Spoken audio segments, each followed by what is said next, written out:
આવા કપરા સમયમાં સુખાનંદજી મહારાજ જ્ઞાન સંપ્રદાયના ભક્તોના તારણહાર બન્યા.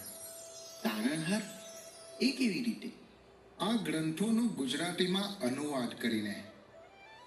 ગ્રંથોના અનુવાદ કરવાના સુખાનંદજીના નિર્ણયનો અનેક લોકોએ વિરોધ કર્યો અને કહ્યું કે આ ગ્રંથો સામાન્ય લોકો માટે નથી, એમનો ઉપયોગ તો ફક્ત સંતો દ્વારા જ થવો જોઈએ.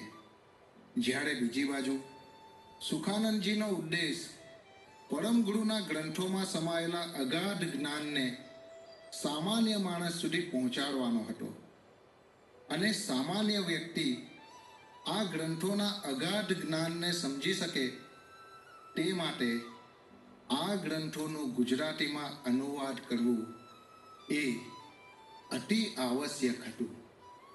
સુખાનંદજીએ અનેક કષ્ટો વેઠીને અસંખ્ય વિરોધોનો સામનો કર્યો અને જરાય પણ ડગ્યા નહીં અને અડગ રહ્યા. તેમજ પરમ ગુરુના 18 હસ્તલિખિત ગ્રંથોનું પ્રાકૃતમાંથી ગુજરાતીમાં અનુવાદ કર્યું અને ગ્રંથોને લોકભોગ્ય બનાવ્યા. ભારે કરી સુખાનંદજીએ તો કોઈ પણ જાતના શબ્દકોશ વિના ફક્ત પોતાના જ્ઞાન, બુદ્ધિ અને ઉપજાના સહારે આવું સરસ કાર્ય કરનાર વિદ્વાન સુખાનંદજીની વિદ્વતાને તો માનવું પડે.